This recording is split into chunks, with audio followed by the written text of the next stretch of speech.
नामुनासिब remarks के इल्ज़ाम में साबिक़ा वज़ीर और एमएलए जगदीश रेड्डी को असम्बली से कल मुअत्तल कर दिया गया था, जिस पर साबिक़ा वज़ीर और एमएलए हरीश राव ने स्पीकर से साबिक़ा वज़ीर और एमएलए जगदीश रेड्डी की मुअत्तली ख़त्म करने की अपील की है।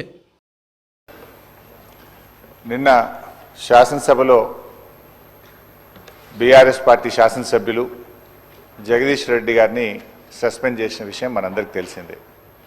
దాని విషయంలో దయచేసి మీరు పునఃపరిశీలించి జగదీష్ రెడ్డి గారిపై పెట్టిన సస్పెన్షన్ను ఎత్తివేయాలని చెప్పి అప్పీల్ చేస్తూ ఉన్నాం. జగదీష్ రెడ్డి గారు ఎక్కడ కూడా మీ పట్ల అమర్యాదగా కానీ ఏకవచనాన్ని కానీ సంబోధించలేదు. మీరంటే మా అందరికీ కూడా ఎంతో గౌరవం. మా నాయకులు కేసీఆర్ గారు కూడా మీ ఎన్నిక జరిగినప్పుడు ఏకగ్రీవంగా మీ ఎన్నికకు సహకరించినటువంటి పార్టీ బీఆర్ఎస్ పార్టీ. మా నాయకులు కేసీఆర్ గారు కూడా ఎప్పుడు కూడా మాకు చెప్తూ ఉంటారు, సభా సంప్రదాయాలు పాటించాలని, మీ పట్ల గౌరవంగా ఉండాలని కూడా చెప్తూ ఉంటారు. సో మాకు ఎక్కడ కూడా బీఆర్ఎస్ పార్టీకి కానీ మా సభ్యులు జగదీష్ రెడ్డి గారికి కానీ మీ పట్ల మంచి గౌరవం ఉంది తప్ప మేము ఎక్కడ దురుద్దేశంగా కానీ ఏకవచనంని మీ పట్ల ప్రయోగించలేదు. అందువల్ల మాకు కూడా, ఎందుకంటే నిన్న జగదీష్ రెడ్డి గారికి మీరు మైక్ ఇచ్చుంటే వారు చెప్పుకునే అవకాశం ఉండేది.